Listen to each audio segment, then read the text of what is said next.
10 fatos sobre os Cavaleiros Templários. Trazemos hoje 10 fatos sobre os famosos Cavaleiros de Cristo. O que você sabe sobre estes guerreiros medievais? Como eles surgiram? Qual sua relação com as cruzadas? O que a Sexta-feira 13 tem a ver com eles? E, principalmente, qual a ligação destes nobres guerreiros com o nosso Brasil? Fique até o final e descubra sobre isso e muito mais. Por favor, antes de começar, quero te pedir para deixar seu like. Inscreva-se no canal e clique no sininho. Seu reconhecimento ajuda a gente demais. Isso nos motiva a trazer cada vez mais novidades para vocês e faz toda a diferença para a sobrevivência deste canal. Confira agora os 10 fatos mais relevantes sobre a história dos Cavaleiros Templários. Proteção de peregrinos. Após a primeira cruzada em 1099, forças cristãs conquistaram Jerusalém depois de estar sob controle muçulmano por 450 anos. Vários peregrinos começaram a chegar à Terra Santa, vindos de toda a Europa Ocidental. No entanto, muitos foram atacados e mortos enquanto atravessavam terras muçulmanas. Era um percurso longo, difícil e perigoso. Neste contexto, o rei de Jerusalém, Balduíno II, em 1120, pediu ajuda ao Ocidente. Foi quando um pequeno grupo de guerreiros se voluntariou para defender e proteger o caminho até a Terra Santa. Surgia daí então os primeiros Cavaleiros Templários. Votos e valores. São Bernardo de Claraval, em 1129, apresentou a causa templária ao Papa Honório II, que concedeu aos cavaleiros uma sanção papal declarando-os como um exército de Deus. São Bernardo também foi o responsável por lançar as bases espirituais da ordem, mostrando que ser guerreiro e ser religioso não eram incompatíveis. Para ser um cavaleiro era necessário seguir uma regra de vida conciliando valores religiosos como temperança, prudência e serenidade ao mesmo tempo que valores militares como coragem, justiça e honra. Todo homem que aceitasse entrar para a ordem precisava fazer votos de pobreza, castidade e obediência. Os valores esperados de um cavaleiro em conjunto com os votos regiam a conduta destes guerreiros.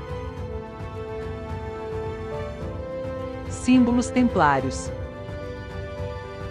O primeiro símbolo templário é a imagem de 2 cavaleiros sentados no mesmo cavalo.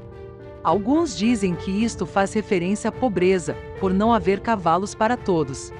Outros dizem que representava 2 de seus principais fundadores. A cruz vermelha era uma referência direta a Jesus Cristo, que simbolizava o sangue, a pureza e o martírio. Já o manto branco representava o voto de castidade que eles assumiram ao ingressar na ordem.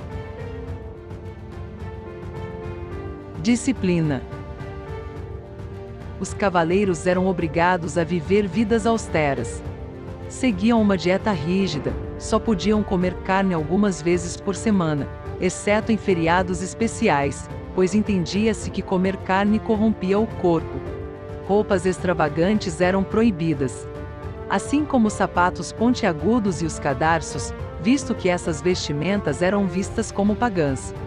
Como a castidade era um voto, os templários eram proibidos de beijar qualquer mulher, até mesmo sua própria mãe. Era uma vida de sacrifícios e penitência, não havia nada de romântico em ser um cavaleiro templário. Qualquer homem que se juntasse à ordem buscava um sentido para a vida, perdão pelos seus pecados e a salvação divina. Sem rendição. Os cavaleiros templários eram guerreiros ferozes e movidos pela devoção religiosa. Para eles, quebrar seus votos era pior que a morte. As regras dos cavaleiros templários ordenavam que eles nunca recuassem, se rendessem ou atacassem sem serem ordenados. Por isso, eram lutadores formidáveis e incansáveis. Eles provaram ser inestimáveis em numerosos confrontos ao longo das cruzadas, como na Batalha de Montizarde em 1177, onde as forças cristãs em menor número derrotaram o exército muçulmano. Outro exemplo é o Cerco de Antioquia, uma demonstração de sacrifício e coragem.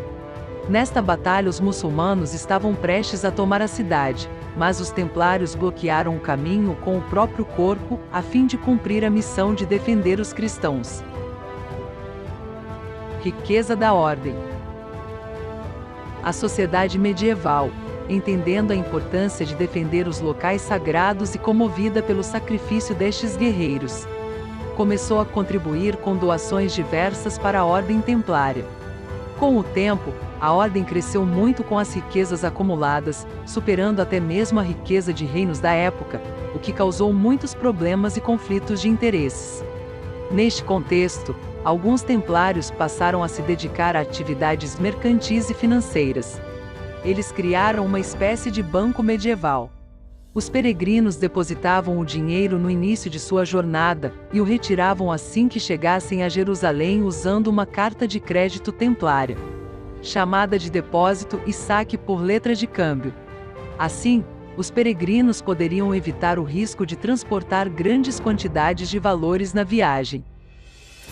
As Cruzadas. As Cruzadas foram campanhas militares que visavam tomar a Terra Santa, sob controle muçulmano. Os templários, sempre muito bem treinados e equipados, apoiavam os exércitos cristãos convocados pelos reis e papas. A primeira cruzada aconteceu entre 1096 e 1099, foi chamada também de Cruzada dos Nobres.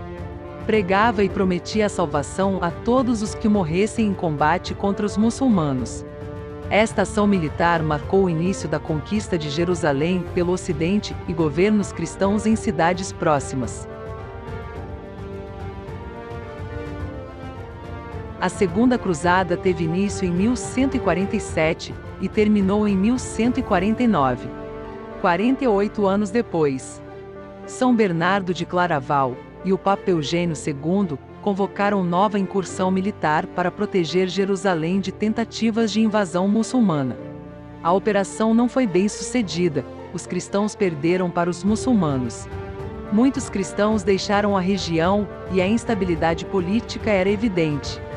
Surge na sequência uma figura político-militar que dificultaria ainda mais a presença dos cristãos na Terra Santa, o general Saladino, que consegue unir muçulmanos de diversas regiões para lutar juntos, buscando recuperar territórios conquistados pelos cristãos.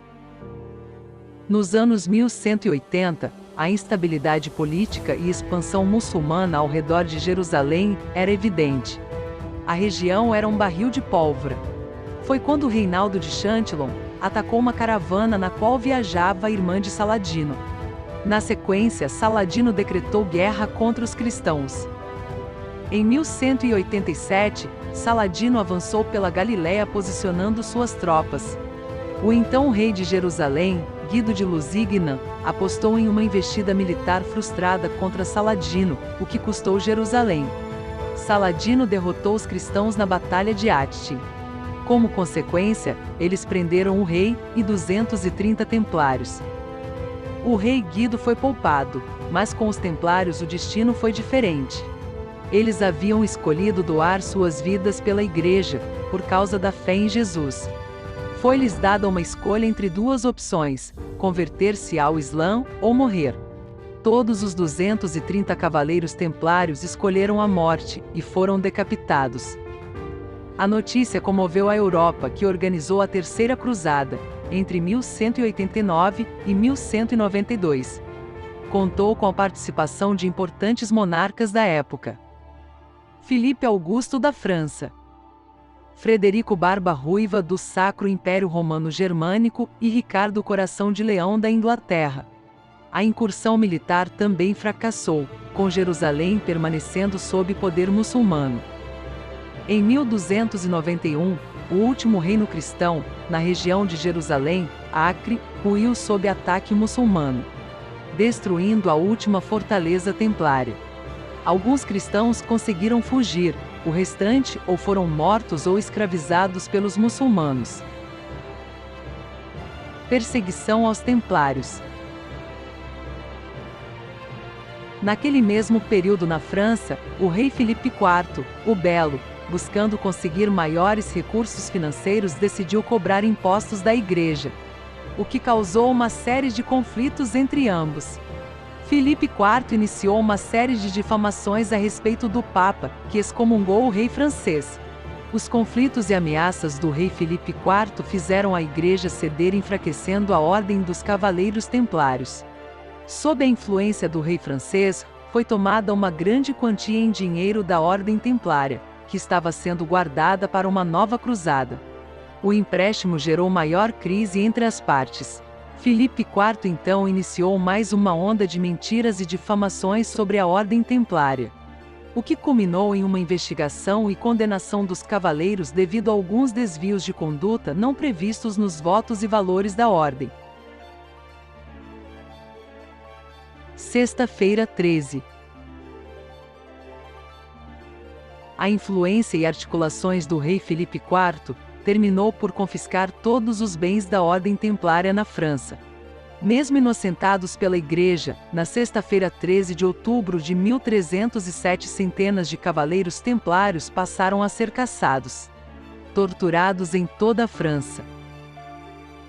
Daí uma das origens da associação da sexta-feira 13 a eventos de azar. Em 1312, a Ordem Templária foi dissolvida, e em 1314, o último grão-mestre, Jacques de Molay, foi queimado na fogueira em Paris. Reza a lenda que, de dentro das chamas, Jacques de Molay amaldiçoou o rei Filipe IV e sua descendência, além de afirmar que ele seria convocado perante o Tribunal de Deus no prazo de 1 ano. De fato, ele morreu pouco tempo depois. Templários e o Brasil. Diante da dissolução da Ordem Templária na França, a Igreja pediu que o mesmo fosse feito em Portugal. O rei português Dom Dinis deu salvo-conduto para os cavaleiros, que receberam o nome de Cavaleiros de Nosso Senhor Jesus Cristo, ou Ordem de Cristo. 5 anos depois, em 1319, a ordem foi reconhecida pela Igreja, atendendo a pedidos do rei Dinis. Os bens da antiga Ordem dos Cavaleiros Templários foram transferidos para o rei português. Portugal, que naquela época era um reino com poucos recursos financeiros, lutava para manter sua integridade, devido à luta contra os mouros. Havia conseguido os recursos necessários para se tornar um país pioneiro nas navegações. Se os Cavaleiros de Cristo anteriormente buscavam perdão pelos seus pecados e a salvação divina lutando na Terra Santa, agora empenhavam outra luta, agora contra o mar e as terras desconhecidas. Em 1500, Pedro Álvares Cabral, grão-mestre da Ordem de Cristo, empenha a maior esquadra já montada em Portugal. 3 caravelas e 1.500 homens. Com destino às Índias, acabou por desembarcar no Brasil, levantando a bandeira da Ordem de Cristo e mandando rezar a primeira missa no novo território. Desta forma foi escrita a primeira página do nosso país. Então, conhecia toda esta história? Me diga aqui nos comentários. Compartilhe com quem mais você conhece que vai gostar. Por favor, clique em gostei, inscreva-se no canal e ative o sininho para maiores novidades.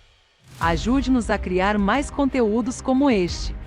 Este ato é muito importante para a gente. Um grande abraço!